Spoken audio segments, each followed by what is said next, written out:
वृंदावन बिहारी लाल की जय। राधा रानी की जय। श्री गुरुदेव भगवान की जय। श्री राधे राधे। भक्ति प्रश्नोत्तरी कार्यक्रम प्रारंभ किया जा रहा है। आइए हम भक्ति संबंधित प्रश्नों को श्रवण करें। श्री राधे राधे गुरु जी, आपके श्री चरणों में कोटि कोटि दंडवत प्रणाम। प्रश्न है, महाराज जी, वर्तमान क्या है? भूत और भविष्य के बीच में जो वर्तमान है, क्या उसको किसी पैमाने से नापा जा सकता है? हम वर्तमान में जी रहे हैं, भविष्य में जी रहे हैं या भूतकाल में, यह कैसे पता चले? जो बीत गया वो भूतकाल है, आगे आएगा वो भविष्य काल है। अब दोनों का जो जोड़ है, जो हम बोलते जा रहे हैं, वो बीतता जा रहा है, उसमें टिकाव नहीं होता। वर्तमान में टिकाव नहीं होता। मुंह से आवाज़ निकलते समय वर्तमान था, आवाज़ पूरी हुई भूतकाल में हो गया, तुरंत हो गया भूतकाल में। अभी हमने बोला भूतकाल, जब बोल रहे थे तो वर्तमान था, और बोल लेने के बाद हो गया भूतकाल। तो उसकी सीमा बहुत छोटी होती है वर्तमान की, और वो भूतकाल तो अनंत काल से है, भविष्य काल भी अनंत काल तक रहेगा। वर्तमान में जो हम कार्य करते रहते हैं वो वर्तमान में रहता है, जब तक करते रहते हैं, करने के बाद तुरंत भूतकाल हो जाता है वो। श्री राधे राधे। दूसरा प्रश्न है, महाराज जी, नाम जप में जो इतनी शक्ति है उसका रहस्य क्या है? नाम, यद्यपि नाम रूप लीला धाम ये चारों है महान शक्तिशाली। श्री वाल्मीकि जी ने लिखा वाल्मीकि रामायण में, रामस्य नाम रूपम च लीला धाम परात्परम एतत् चतुष्टयम नित्यम सच्चिदानंद विग्रहम। श्रीमद् वाल्मीकि रामायण में वाल्मीकि जी कहते हैं भगवान सच्चिदानंद के 4 स्वरूप होते हैं। क्या? नाम, रूप, लीला और धाम। चारों में शक्ति है, किंतु कलयुग में विशेष रूप से नाम में अधिक शक्ति है। और ऐसा नहीं कि रूप, लीला और धाम में शक्ति नहीं, ये बात नहीं है, लेकिन नाम में शक्ति सर्वसुलभ है, और हर जगह हर व्यक्ति के लिए पात्र भेद नहीं, स्थान भेद नहीं, देश काल भेद नहीं। नाम में सरलता है, परम उदारता है। यहाँ तक कि राम न सकहीं नाम गुण गाई। तुलसीदास जी ने बहुत महिमा लिखी। फिर बोले, कहूँ कहाँ लगे नाम बढ़ाई, राम न सकहीं नाम गुण गाई। वैसे रूप का भी बहुत महत्व है। रूप के दर्शन से ही भक्त लोग मोहित होकर प्रभु के चरणों में सदा के लिए लुंठित हो जाते हैं, शरणागत हो जाते हैं, पड़ जाते हैं, जिसको प्रभु ने एक बार झांकी दिखा दी।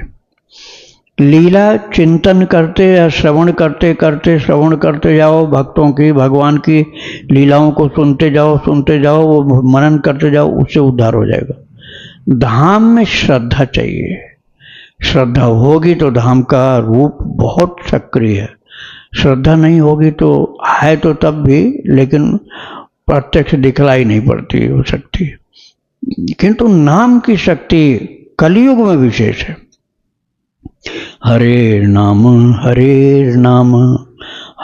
नामैव केवलम कलौ नास्तेव गतिरन्यथा। श्री चैतन्य महाप्रभु कहते हैं कि 3 बार कहा, जिससे उसको त्रिवाचा बोलते हैं, अर्थात प्रमाणित। हरेर नाम ऐव केवलम। फिर केवल और शब्द लगा दिया। केवल श्री हरि का नाम ही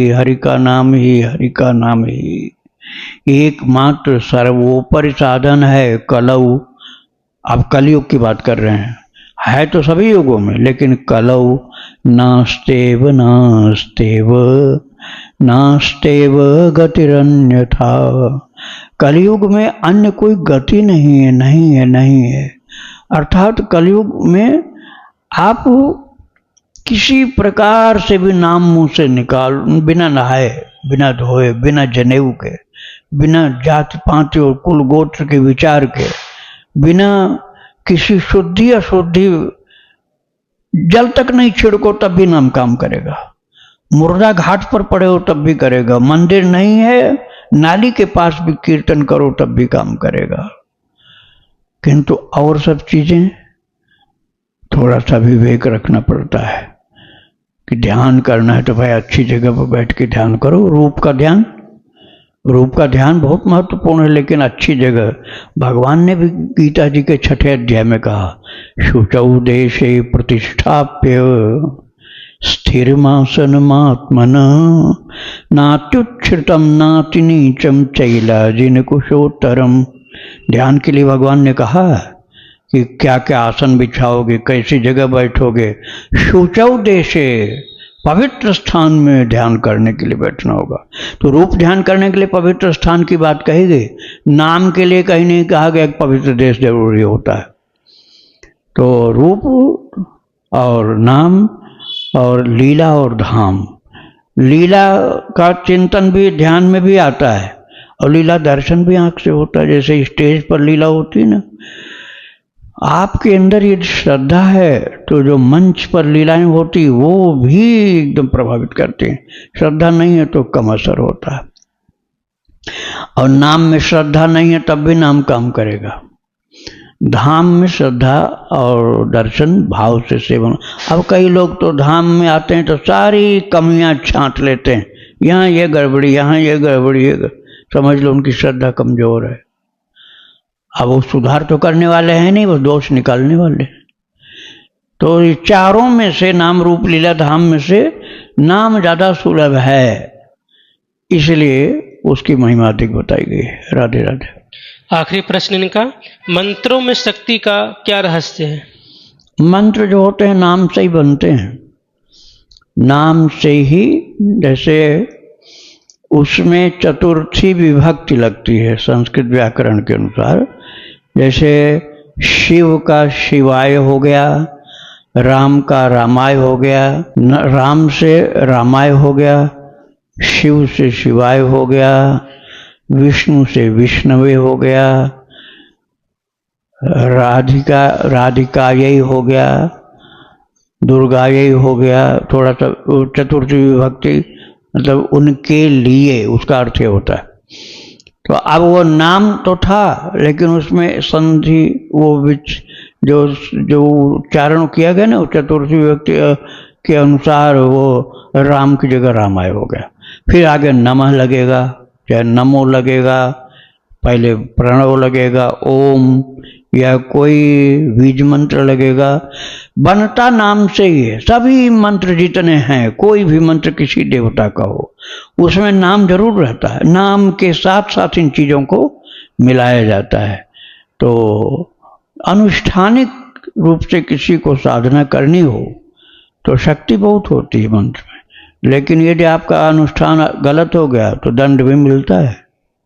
नाम में दंड नहीं मिलता है।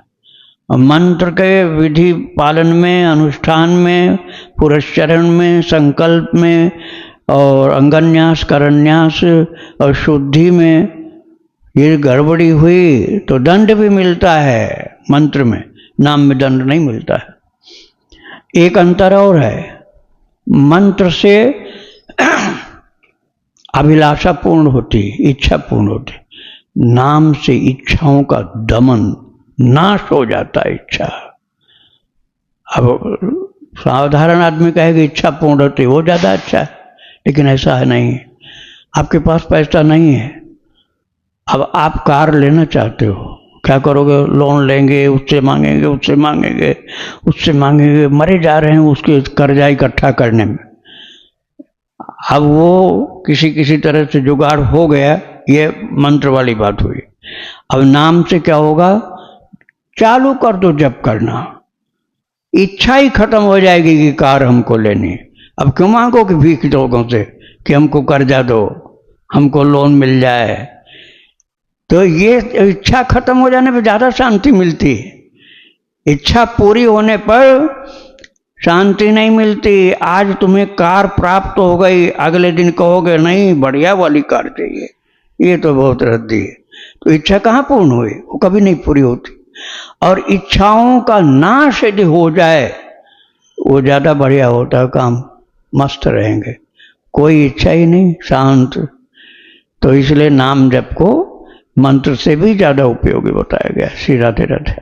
विवेक जी नई दिल्ली से, इनका प्रश्न है, आपका चैनल जब से शुरू हुआ और मेरे सामने आया तो सब भक्तों बहुत खुश होकर चैनल को देखने सुनने को कहता था और कहता था कि मुझे मेरा जीवन धन मिल गया। पूरा दिन भक्त चरित्र सुनता रहता था और रोता रहता था और अब मेरा भाव नहीं बनता, भगवान की याद नहीं आती। ये क्या हो गया है गुरुजी? मेरी भक्ति मति कहाँ चली गई या मुझसे कोई अपराध हो गया है? कृपया मेरा मार्गदर्शन करें, मेरे पतन का कारण बताएं, मेरा मार्गदर्शन करें। हाँ, इसके कारण कुछ होते हैं। एक तो ये होता है कुसंग, भक्ति विहीन लोगों का संग पड़ गया और आप उनके व्यवहार निभाने के चक्कर में पड़े। अरे नहीं जाएंगे तो रिश्तेदारी टूट जाएगी। अब उसने खिलाया तो खा लिए, उसने पिलाया तो पी लिए, वैरनाथ कर लिया अपना। जहाँ वो व्यवहार निभाने के चक्कर में कुसंगियों के साथ गए, गंदगी का ढेर बना दिया पेट को, स्मशान बना दिया पेट को, जीव जंतुओं से भर लिया, खत्म हुई भक्ति, कुसंग से हो गया। दूसरी बात होती है अहंकार। हमको एक बार भगवान का सपना मान लो आ गया, अब सबसे बताते फिर रहे हैं कि तुम हमको मामूली मत समझना, हमको भगवान का सपना अब थोड़ा बढ़ा भी दिया, भगवान हमसे बात करते हैं और कुछ बढ़ा दिया, हुआ करता, एक बार हुआ है लेकिन हुआ करता है ऐसा बोल दी। अब गया, अब क्योंकि एक तो अहंकार बढ़ा लिए, कुसंग से रहन सहन खान पान बिगाड़ लिया, और कभी कभी अपने अहंकार को बढ़ाने, कभी अपनी महिमा गान के लिए, और बहुत आनंद भी मिल गया, सचमुच में आनंद मिला तो छिपा नहीं पा रहे। देखो पैसा मान लो अचानक बहुत ज़्यादा मिल गया तुमको, बहुत ज़्यादा सोना मिल गया ज़मीन में से, तो वो भी नहीं सबसे बताएंगे, लेकिन कोई एकाध होगा जिसको बता देंगे, एक दो तो कोई होगा जिसको बता देंगे, भले अपनी पत्नी को, पति को, बेटा को या पिताजी को, जो भी ज़्यादा घनिष्ठ होंगे। हर किसी को तो नहीं बताएंगे, लेकिन अब भगवान की बात भी पहले किसी व्यक्ति विशेष को, जैसे गुरु जी को बताया, अब नहीं संतोष हो रहा, नहीं पेट मान रहा, जैसे भर गया ज़्यादा, और भी किसी को बताने लगे, ये गड़बड़ हो जाता है। तब फिर जो भक्ति में लाभ मिल रहा था उसमें ब्रेक लग जाता है, इसलिए इससे बचो। राधे राधे। कंचन जी हैं, इनका प्रश्न है, मेरे पति माता रानी के भक्त हैं, साथ ही उनकी अपार श्रद्धा नीम करौली बाबा जी में है, जिन्हें हमारे उत्तराखंड में हनुमान जी का अवतार माना जाता है। मैं भी हूँ। गुरुजी, कुछ वर्ष पहले उन्हें अपने में माता रानी का आवेश अनुभव हुआ, जो माता काली रूप में था। इसके बाद उनकी भक्ति और अधिक बढ़ गई। उन्होंने अपने आहार व्यवहार आदि में शुद्धता बढ़ा दी, जिससे उनकी भक्ति में अपार वृद्धि हुई और देवी माता का आवेश भी उनमें और अधिक स्पष्टता से आने लगा। अभी 2 साल पहले हमारे परिवार के इष्ट देव गौलूज्य महाराज, जिन्हें उत्तराखंड में न्याय के देवता के रूप में पूजा जाता है और कृष्ण अवतारी कहा जाता है, उनका आवेश भी आने लगा। इसके बाद मेरे पति की श्रद्धा गौलूज्य महाराज में भी बढ़ गई। गुरुजी, मेरे पति के आचार विचार बहुत ही ईमानदार और धन परायण वाला है। वो जानबूझकर कभी किसी का बुरा नहीं करते, जितना संभव हो सके सबकी मदद भी करते हैं। मांस मदिरा नशा आदि कुछ भी ग्रहण नहीं करते। आजकल तो उन्होंने लहसुन प्याज मशहूर बैगन आदि भी छोड़ रखा है। गुरुजी, कृपया इस विषय में अपने विचार बताइए और वो उपाय भी बताइए जिनसे उनकी भक्ति में वृद्धि हो। हाँ, बहुत अच्छी बात है। आपके पतिदेव निश्चित ही कोई पिछले जन्म के भक्त हैं, इसीलिए आवेश उनके ऊपर आता है। और देवी का आवेश आना या भगवान का आवेश आना पवित्रता का प्रतीक, पवित्रता का प्रमाण है। ये प्रमाण मिल रहा है कि उनका चित्त बड़ा शुद्ध है, निर्मल है, बहुत पवित्र हैं अंदर से, नहीं तो प्रेत भूत का आवेश आता है। गंदे लोगों के ऊपर तो भूत प्रेत का आवेश आता है। भगवान का, ये देवी देवता का आवेश पवित्र अंतःकरण वाले को ही होता है। और उत्तराखंड में जैसे आपने नीम करोड़ी बाबा का बताया ना, ऐसे ही और भी 2-3 ऐसे संत, एक और आप बता रहे हैं वो होंगे 3, एक महाअवतार बाबा, एक हैंडा खान बाबा और एक नीम करोड़ी बाबा। ये तीनों को परम सिद्ध माना जाता है और है भी शक्ति उनके अंदर, आज भी उनकी शक्ति भक्तों को देखने को मिलती है। तो संतों के प्रति श्रद्धा होना भी बहुत कल्याणकारी होता है और भगवान का आवेश होना, भक्ति में प्रगति हो रही, इसका समझोड़ प्रमाण मिल गया। और पहले से चित्त शुद्धि और पवित्रता अंदर से, ये भी तो बहुत कृपा उनके ऊपर। उनको ये बोलिए कि भक्त चरित्र सुना करें। वो जो भक्ति आश्रम चैनल पर भक्त चरित्र, संत चरित्र सुनाया जाता है, उसको वो सुना करें तो और जल्दी प्रगति होगी उनकी। श्री राधे राधे। जीनू गर्ग जी, इनका प्रश्न है, कार्तिक स्नान का महत्व क्या है? इसमें तुलसी पूजा कैसे करते हैं और क्यों करते हैं, इसके बारे में बताएं। क्या कार्तिक स्नान करने के लिए व्रत रखने चाहिए? देखो, कार्तिक स्नान उसके लिए तो ज़्यादा जरूरी है जो कार्तिक के पहले भजन नहीं कर रहा था। तो बढ़िया हुआ कार्तिक महाराज आ गए भजन तुम्हारा बढ़ाने के लिए, और नहीं तो फिर वैसे ही पड़े रहते, भजन नहीं करते। किंतु जो लोग महीने को ही देखते हैं, उनका कार्तिक के बाद भजन धीमा पड़ जाएगा। कार्तिक हमेशा तो रहेगा नहीं। 30 दिन के बाद कार्तिक गया और आप कहोगे अरे चलो फुर्सत मिली। अब उसके पहले क्या कर रहे थे? कार्तिक में दिया जलाते थे, घी का दीपक, सुबह शाम तुलसी के पास। ये करना चाहिए। घी का दीपक जला करके तुलसी मैया की आरती उतारो और महीना भर, कार्तिक भर तो करो ही करो, बाद में फिर पूजन करो। तुलसी माता का शालिग्राम का विवाह भी होता है इसी महीने में। तो कई त्यौहार आते हैं, दीपावली, हनुमान जयंती और धन्वंतर जयंती और जो गोपाष्टमी, ये सब कार्तिक महीने में ही आती है। भगवान का भजन भी भक्त लोग खूब करते हैं, लेकिन जो भजन कम करते हैं वो अपने फायदे की चीज़ ज़्यादा ढूंढते हैं। तो आप अपनी भक्ति बढ़ाइए, तब तो कार्तिक महीने का पूरा उपयोग हुआ। और केवल सकाम सकाम चीज ही करोगे, भक्ति नहीं बढ़ाओगे तो पूरा सदुपयोग नहीं हुआ। हम तो करें इतना भजन रात दिन करो कि तुम्हारा कार्तिक जैसा ही 12 महीने 24 घंटे चलता रहे भजन, वो ज़्यादा कल्याणकारी है। अब कार्तिक के पहले भजन करते नहीं थे, 1 महीना कर लिया, फिर बाद में छोड़ दिया, तो वो घाटे का सौदा हो गया। श्री राधे राधे। इनका दूसरा प्रश्न है, एकादशी को अन्न क्यों नहीं खाते हैं? एकादशी के दिन 11 इंद्रियों का कंट्रोल किया जाता है। एकादश माने 11। एकादश शब्द संस्कृत का शब्द है, एकादश माने होता है 11। तो 11 क्या है? 5 कर्म इंद्रियां, 5 ज्ञान इंद्रियां, 5 ये दोनों हुए, और 11वां है मन। तो इन सबको मिला के 11 हुआ, वही 11 का मतलब एकादश हुआ। तो इन एकादश को संयमित करने पर हम भगवान में अपना मन लगा सकते हैं, और उसी के लिए सहयोग होता है आहार का संयम। केवल आहार का संयम एकादशी नहीं होता है। खूब भजन करो, रात्रि जागरण करो। जागरण का मतलब ये नहीं कि जो मन में आया सो खा पी करके जागरण, गंदी गंदी चीज खा पी लिए और कह रहे जागरण हो रहा। हमारा जागरण नहीं हो रहा, मरण हो रहा है। शराब पी करके धुत हो करके नशे में गा रहे हैं, गंदगी को फैला रहे हैं, वो क्या जागरण है? वो तो पूरा अशुद्धि का तांडव हो रहा। तो ऐसा नहीं करना चाहिए। पवित्र खान पान, या तो निभ जाए तो निर्जल व्रत करो एकादशी को, ऐसा नहीं निभता है तो जलाहार या दुग्धाहार करो। दूध भी देसी गाय का होना चाहिए, ऐसा नहीं कि जो भी दूध मिल गया वही करें। और फिर खान पान करना है, फलाहार कर लो, शकरकंदी है, सिंघाड़ा है, आलू है, ऐसी चीज़ों को खा के दूध पी लो, सेब खा लो, केला खा लो। नहीं निभ रहा है तो एक बार की जगह 2 बार 3 बार खा लो।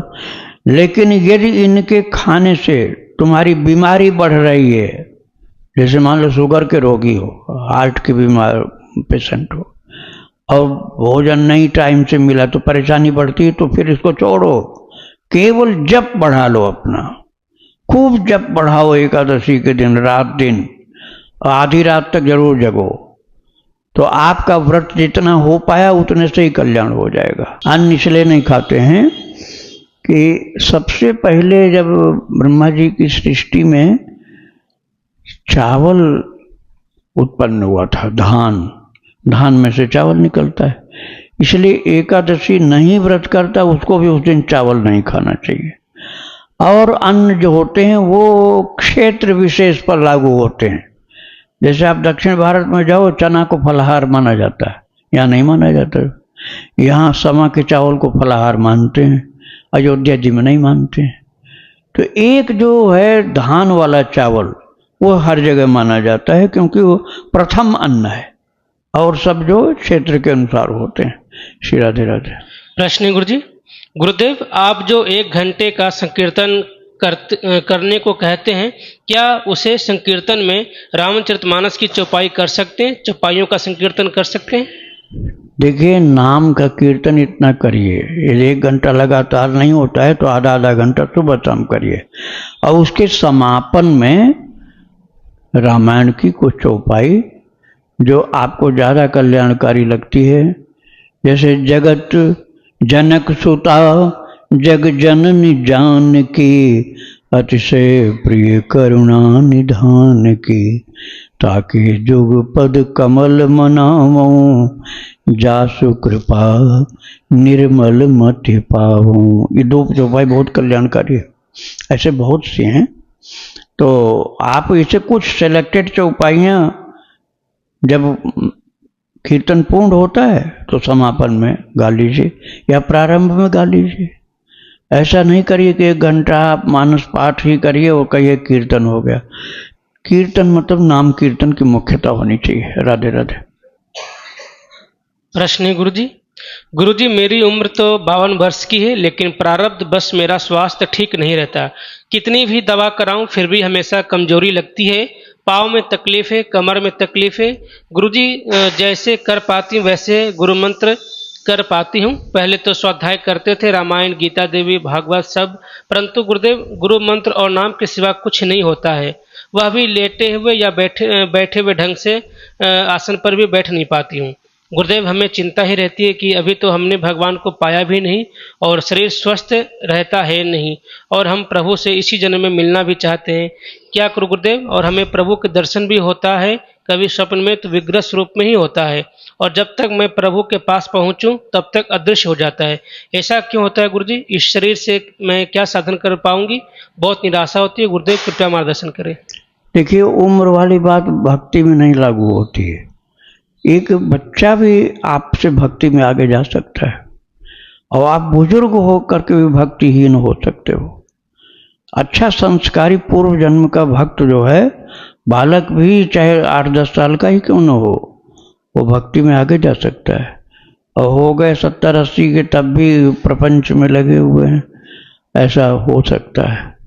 तो आप उम्र की चिंता मत करो, जब तक शरीर में प्राण हैं तब तक साधना करनी है। हाँ, आपको कठिन साधना नहीं करनी है। आप जैसे आप कहिए कि हम निराहार निर्जल व्रत करें, तो अब शरीर आपका कमजोर है तो नहीं करना चाहिए। बस केवल हरि नाम जप करो। मंत्र दीक्षा आपने लिया है तो दीक्षा मंत्र का जप करो।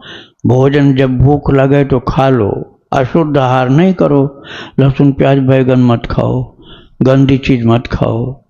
और आपसे व्रत नहीं निभता है ना तो व्रत मत करो। भक्त चरितावली 1 बार 2 बार सुन लो और नाम जप या मंत्र जप चालू रखो। फालतू वार्ता करने वालों के साथ मत बैठो, जो कुसंग की, दुनियावी की, सांसारिक बेकार की बातें करते हैं। उन लोगों की झगड़ा लड़ाई की बात से बहुत दूर रहो। न झगड़ा में शामिल हो और न झगड़ा का फैसला करो। झगड़ा का फैसला करने के लिए ही थोड़े तुमको भगवान ने भेजा है। भजन करो, फैसला आपस में वो लोग कर लेंगे, या जहाँ किससे करवाना होगा करवा लेंगे। जब झगड़ा के बीच में वादो नावलंब्य, ये लिखा है नारद भक्ति सूत्र में, वाद विवाद के झगड़े के बीच में डिस्प्यूट में नहीं पड़ना चाहिए, भक्त को कम से कम नहीं पड़ना चाहिए। तो जहाँ पर झगड़ा हो उसमें न तो जाओ, न उसका आनंद लो, झगड़े का आनंद नहीं लेना, और न उसमें फैसला करने जाओ, और न उसमें शामिल हो किसी पक्ष में, नहीं तो भक्ति में बहुत हानि होती है। हाथ जोड़ करके तुमसे कुछ कहें तो हाथ जोड़ लो भैया, माफी मांग लो, और क्या करो। लेकिन इस काम में बिल्कुल इससे बच के रहो, झगड़ा करने वाले का भजन नष्ट हो जाता है। भक्ति एकांत में ज्यादा बढ़ती है। सत्संग की भीड़ में बैठ सकते हो, सब जैसे भी प्रश्न उत्तर यहाँ चल रहा है, अब यहाँ आप बैठो, ये सत्संग है। अभी सत्संग बंद होने के बाद सब अपने घर की चर्चा चालू कर दी, सत्संग समाप्त हो गया। आदमी वही है, जगह वही है, सब्जेक्ट चेंज हो गया, सत्संग समाप्त। तो कुसंग चालू हो जाएगा, विवाद चालू हो जाएगा। तो ऐसी परिस्थितियों में अपने को संभाल के रखना चाहिए। श्री राधे राधे। हिमांशु जी उत्तराखंड से, इनका प्रश्न है, गुरुदेव क्या वृंदावन में ऐसे भक्त संत अभी भी हैं जो व्यक्ति को उसके घर अथवा उसके ऊपर किया गया तंत्र या प्रेत बाधा के बारे में बता सकते हैं? इसके लिए वृंदावन में तो खैर होंगे, लेकिन इसके लिए बागेश्वर बाबा सबसे ज़्यादा प्रसिद्ध हैं। आप पहुंच जाओ, बागेश्वर बाबा प्रत्यक्ष भगवान की शक्ति उनके पास प्रकट है, और एक नहीं अनेक उदाहरण देख लो वहाँ पर जा करके, चाहे टीवी पे देख लो। हर विश्वास यदि भगवान पर है ना, तो आप भजन चालू करो, प्रभु का नाम जपो, प्रभु का ध्यान करो, उनके चरित्र पढ़ो, आपको कहीं नहीं जाना पड़ेगा, सब समस्या का हल अपने आप हो जाएगा। जहाँ तुमने भजन बढ़ाया तहाँ सारी बाधाएं खत्म हो जाती हैं। अब विद्याएं अनंत हैं, असीमित हैं, उसमें लग करके अपना समय क्यों बर्बाद करो। खूब ज़्यादा जप करो, ध्यान करो, भजन करो, उसी से सब प्रकार की उपलब्धि हो जाएगी। अब उनको भगवान ने इस कार्य के लिए भेजा है, वो कर रहे हैं। आपको केवल अपने घर में भजन करने से सब शांति मिल जाएगी। राधे राधे। काव्या जी हैं जयपुर से, इनका प्रश्न है, गुरुजी आपने 2 तारीख वाले प्रश्नोत्तरी में बताया था कि शिव जी के 3 नाम होते हैं, शिवोहम, दासोहम, कोहम, ये 3 बताए थे। तो हम प्राणियों को कौन सा जप करना चाहिए, दासोहम, सोहम या कोहम? इन तीनों में से कौन सा नाम जप करना चाहिए? ये वास्तव में जपने की चीज नहीं है, ये केवल चिंतन करने की चीज है। जपना क्या होता है? राम राम राम राम राम, सीताराम सीताराम, शिव शिव शिव शिव शिव। दीक्षा लिया है तो ओम नमः शिवाय, बिना दीक्षा के नहीं, ओम नमः शिवाय, ओम नमः शिवाय, ओम नमः शिवाय। यदि दीक्षा लिए हैं तो आप कृष्ण कृष्ण कृष्ण, राधा राधा राधा, राधे श्याम राधे श्याम राधे श्याम, श्री राम जय राम जय जय राम, इनमें से जो भी आप चाहो जप करो। वो दासोहम जप नहीं किया जाता, सोहम भी जप नहीं किया जाता। सोहम के विषय में तुलसीदास ने लिखा मानस में, सोहमस्मि इति वृत्ति अखंडा। सोहमस्मि, सोहम अस्मि इति वृत्ति अखंडा, उत्तरकांड में लिखा कि सोहम अर्थात मैं उसी प्रभु का अंश हूं, मैं वो प्रभु नहीं हूं। गलत अर्थ निकालोगे फंस जाओगे। मैं प्रभु नहीं हूं, मैं प्रभु का अंश हूं। सो अहम अस्मि, तो वो सोहम अस्मि, सोहम ये क्या है? जपने को नहीं बोला। सोहम अस्मि इति वृत्ति अखंडा, ये वृत्ति निरंतर अखंड बनी रहे कि मैं प्रभु का अंश हूँ, मैं संसार का अंश नहीं हूँ, मैं किसी दूसरे का नहीं हूँ, मैं ठाकुर जी का सेवक हूँ। ये सोहम हो गया, ठीक है। और को हम इसलिए है, मैं कल ही शायद बता रहा था इस विषय को, तो कल या परसों। को हम का मतलब हु एम आई, हमने बताया था ना, रमण महर्षि महाराज बताया करते थे कि एकांत में बैठ करके अंग्रेजी में शब्द बताते थे, हु एम आई, मैं कौन हूं। को हम को हम को हम को हम, ये को हम जपना नहीं, को हम का विचार करना है। को हम का विचार करना है, जपने से नहीं काम होगा, क्योंकि इसमें भगवान का नाम नहीं है। जपने से नहीं, इसका विचार करना होगा कि मैं कौन हूं, हड्डी मांस का टुकड़ा हूं क्या, पंडित जी हूं या ठाकुर ब्राह्मण या और कोई हूं। ये सब झूठी बात। थोड़े दिन पहले नहीं था, आगे भी नहीं रहेगा, अब जो है अभी भी खत्म होने वाला। तो मैं कौन हूं, को हम तो मैं कौन हूं, अर्थात उस बात पर सबका निषेध करते जाओ।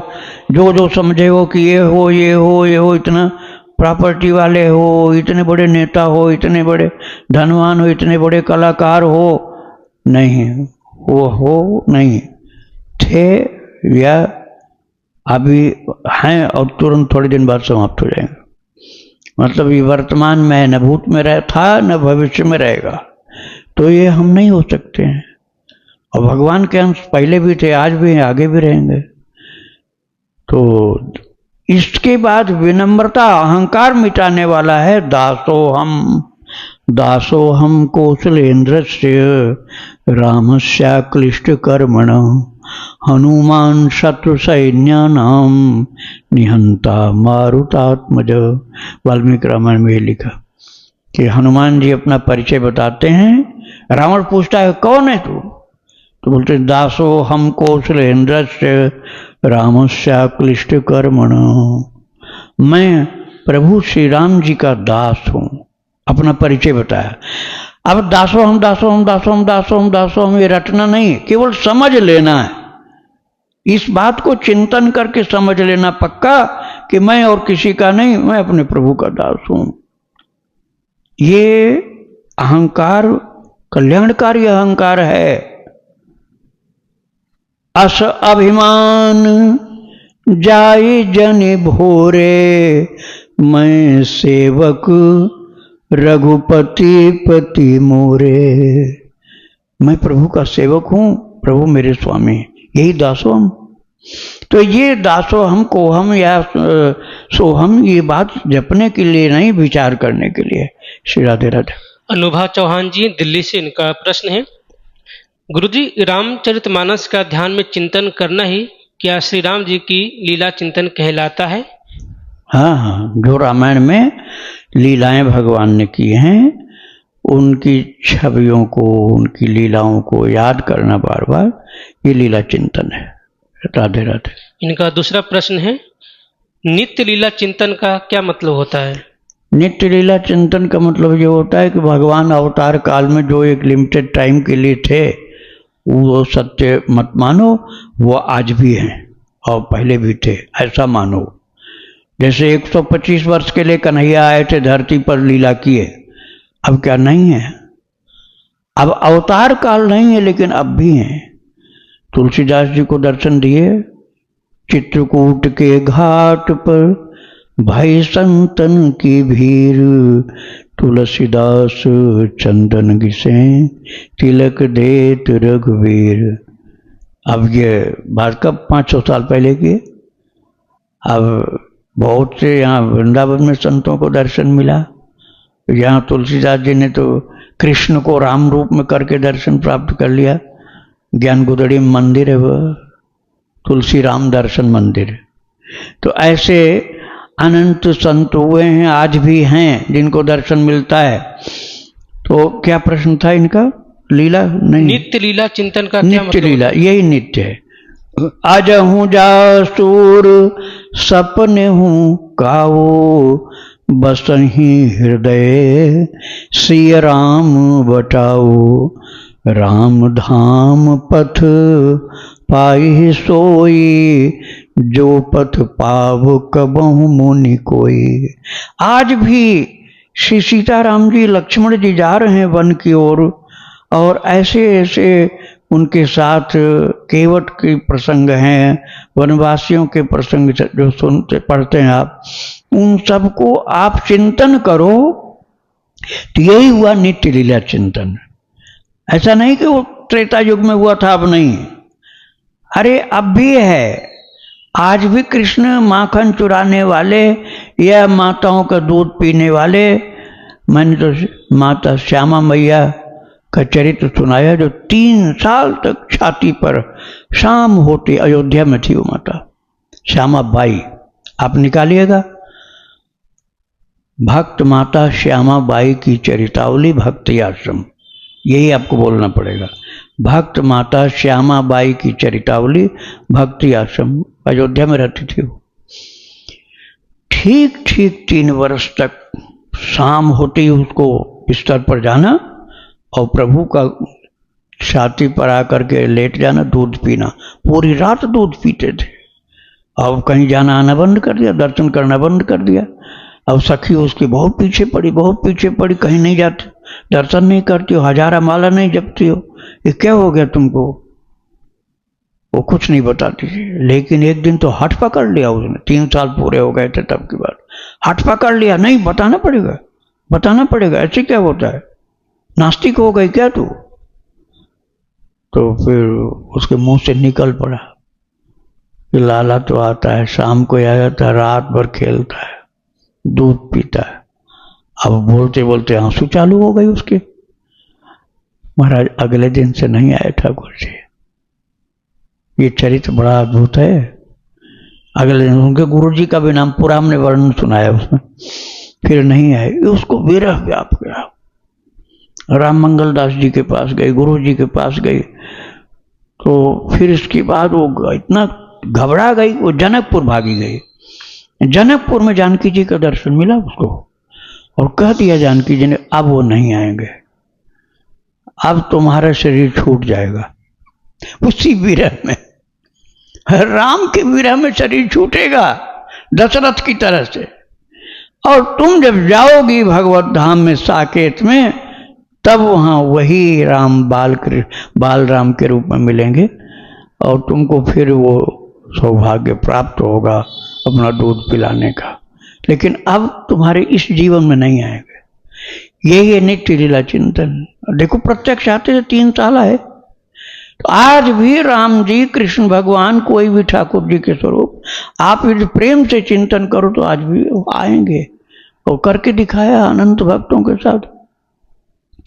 नरसिंह मेहता के साथ तो कितना हुंडी भरने और भात भरने और क्या क्या करने के लिए 53 बार दर्शन दिया। ऐसे बहुत से संतों भक्तों के साथ। तो ये नित्य लीला है। श्री राधे राधे। इनका अगला प्रश्न है, प्रभु राम जी की नित्य लीलाओं का चिंतन कैसे करें? अपनी कल्पनाओं के द्वारा प्रभु की लीलाएं कल्पना करना ही क्या लीला चिंतन है? कल्पना भी कर सकते हैं आप, क्योंकि भगवान जो हैं उनकी कल्पना झूठी नहीं हो सकती। संसार की कल्पना तो कल्पित होती है, परमात्मा किसी भी प्रकार से जैसे बन जाए वैसे ध्यान करो, वो आपके प्रेम के कारण आपकी कल्पना को सत्य कर देंगे। आपके प्रेम को देख करके उसी रूप को धारण कर लेंगे जिस रूप को आप ध्यान करते हो। और महाराज जिस नाम को आप जपते हो उस नाम को सत्य कर देंगे। लाला लाला जपना शुरू कर दो, लल्ला लल्ला लाला लाला, जो भी जपना शुरू कर दोगे वही प्रभु स्वीकार कर लेंगे। आपका भाव होगा तो। भाव नहीं होगा तो जो नाम वेद पुराण शास्त्र में लिखा वो जपो, और भाव होगा तो आप वही छलिया भी गोपिका देती तो छलिया भी नाम मान लेते हैं। और लीला आपने जो पुराणों में ग्रंथों में सुना है पढ़ा है उसको ध्यान करो, और नहीं आपको ज़्यादा आ रही तो आप अपने मन से बना सकते हो कि हमारे साथ प्रभु आए, ऐसा ऐसा किए। अब आप सोचने लगे वही सत्य कर देंगे। राधे राधे। आपके चरणों में कोटि कोटि प्रणाम महाराज। श्री राधे। महाराज जी, जैसे मैं नौकरी करती हूँ और अपने रिश्तेदारियों में भी मम्मी पापा के यहाँ पर जाना है या भाइयों के यहाँ पे जाना है, तो कई बार शुद्ध आहार नहीं होता। हम नहीं चाहते कि किसी का लेना, लेकिन माँ है उसको मना नहीं कर सकते कि हम, जैसे वो कहते हैं कि 2 दिन के लिए आओ। ऐसा लगता है बूढ़े माँ बाप के पास जाना आना भी चाहिए, तो आहार की शुद्धता नहीं रह पाती महाराज जी। कहीं ना कहीं कॉलेज में जाओ तो वहाँ पे भी कोई ना कोई पूछते हैं कि हाँ ये लाए हैं, प्रेम से जब मना करो कि नहीं खाते तो लहसुन प्याज का तो हो जाता है, नियम बन जाता है। लेकिन बाकी किसी के यहाँ पर जा रहे हैं, अब जैसे यहाँ पर रहने आई तो एक चाची है, उनके यहाँ पर घर पे रहने के लिए आ गई हूँ, तो उनका आहार ये अंदर जाता है, तो क्या करना चाहिए? हाँ अब रख दो, हम समझ गए, माइक रखो। देखो अभी तुम्हारा निश्चय बहुत कमजोर है, अभी सत्संग से ज़्यादा व्यावहारिकता आपके अंदर बैठी हुई है। व्यावहारिक बातें, वो नाराज न हो जाए, वो हमसे अहंकारी न हमको कहने लग जाए, तो अभी दुनियावी चीज़ें निभाने की ज़्यादा मन में है आपके। आप स्ट्रिक्ट बन जाओ कि मैं किसी के यहाँ जाऊंगी भी तो अपने घर से भोजन लेके जाऊंगी। अपने घर में भोजन बनाओ, अपने प्रभु को भोजन का भोग लगा दो, वही डिब्बा में बंद करके ले जाओ और बोलो कि मैं आ तो गई हूँ लेकिन आपके घर का पानी भी नहीं पीऊंगी। खा लो, बहुत हट करे तो पानी शुद्ध मिल गया तो पी लो, नहीं तो कह दो बस केवल दर्शन करने तक का ही है और हम प्रसाद लाए हैं घर से वही पाएंगे। जहां आपने एक बार ऐसा किया फिर आगे कोई नहीं बोलेगा, बोल देंगे भैया इसका तो नियम है, ये तो अपने भगवान का भोग साथ में लाती है, भोग लगा हुआ प्रसाद वही पाती है। आप अपना मन तो पक्का करो, आप अपना मन दृढ़ निश्चय के साथ पक्का कर लो, सब लोग आपको सत्कार करने लग जाएंगे। सत्कार से मतलब ये नहीं कि आपको पैर पूजना जरूरी है, लेकिन फिर कोई हट नहीं करेगा और नियम से आप शुद्धता से अपने भजन में करोगे। राधे राधे। श्री राधे महाराज जी। हाँ। गुरु जी के चरणों में कोटि कोटि प्रणाम। श्री राधे। मेरा प्रश्न है महाराज जी, जो गीता में है सर्वधर्म परित्यज्य मामेकम शरणम ब्रज, हाँ तो इसका जो मामेकम शरणम ब्रज है वो किस विभाग पे बोला गया है? मतलब हमारा केवल हर चीजों को धर्म को त्याग के केवल ब्रज में रहने का है, उसके बारे में मुझे। देखो एक तो ब्रज शब्द है संज्ञावाचक, नाउन, जिसको इंग्लिश में नाउन बोलते हैं, मतलब स्थान विशेष का नाम ब्रज, ठीक है। अब एक ब्रज होता है वर्ब, क्रिया, क्रिया होती है, धातु क्रिया बोलते हैं ना। तो एक तो ब्रज का मतलब हुआ कि ब्रज मंडल, ब्रज की जमीन, ब्रज की सीमा, और दूसरा होता है ब्रज माने चलना। व्रजत इति ब्रज है, जहाँ चलते रहते हैं गाय चराने के लिए, परिक्रमा करने के लिए, दर्शन करने के लिए, वो ब्रज है, ठीक है। और दूसरा हुआ उसका अर्थ होता है ब्रह्म माने ब्रह्मा, और रज अर्थात ब्रह्मा, ब्रह्म, ब्रह्म का रज, ब्रह्म माने भगवान, ब्रह्म का रज जहाँ पड़ा हुआ है, ब्रह्म का रज जहाँ तक भगवान खेले कूदे, गाय चराए, मिट्टी खाए, घास में वो बछड़े बन करके खाते चाटते रहे, क्योंकि बछड़ा भी बन गए थे ना भगवान ब्रह्मा वाली मोह लीला में, तो वो सब ब्रज हो गया। और यदि व्याकरण की दृष्टि से कहेंगे आप, तो ब्रज मतलब आ जाओ, आ जाओ शब्द इसका अर्थ है। तो भगवान ने क्या कहा, माम एकम शरणम व्रज, आओ, आगच्छ, ब्रज का मतलब वो आगच्छ। तो माम एकम शरणम आगच्छ, यही तात्पर्य, ब्रज का मतलब आगच्छ, आ जाओ, एक मेरी शरण में आ जाओ। दुनियावी धर्मों को त्याग कर, सर्वधर्मान परित्यज्य माम एकम शरणम व्रज। तुम दुनियावी सारे लौकिक धर्म, दिखावे के, व्यवहार के, भक्ति विहीन धर्मों को छोड़कर, सर्वधर्मान परित्यज्य, परित्यज्य त्याग कर, माम एकम शरणम व्रज, एक मेरी शरण में, व्रज में तो आगच्छ, आजा, मेरी शरण में आजा, अर्थात मेरा हो जा, एक मेरा हो जा। केवल मुझसे ही संबंध किसी का हो तो उसको मेरे कारण से, मानव सब राम के नाते, भगवान के नाते, भगवान का है इसलिए मेरा है, नहीं तो मेरा कोई नहीं है, भगवान के अलावा कोई नहीं। हाँ भगवान का दास है तो भगवान के नाते हम प्रणाम करेंगे। तो व्रज का मतलब हुआ, ब्रज की सीमा की बात नहीं है, सारी दुनिया में कहीं भी हो, देश विदेश में, धरती पर, आकाश में, कहीं भी, ब्रज का मतलब ये ब्रजमंडल की बात वहाँ नहीं की गई है। अर्थात मेरी शरण में, ब्रज अर्थात आ जाओ, ब्रज मतलब आ जाओ, एक मेरी शरण में आ जाओ, तो अहम तो सर्व पापे विहो मोक्षयिष्यामि मां शुचः, मैं तेरे सारे पापों से तुझको मुक्त कर दूंगा, मां शुचः, चिंता मत कर।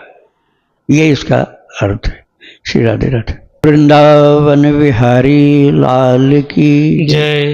राधा रानी की जय। श्री गुरुदेव भगवान की जय। श्री राधे।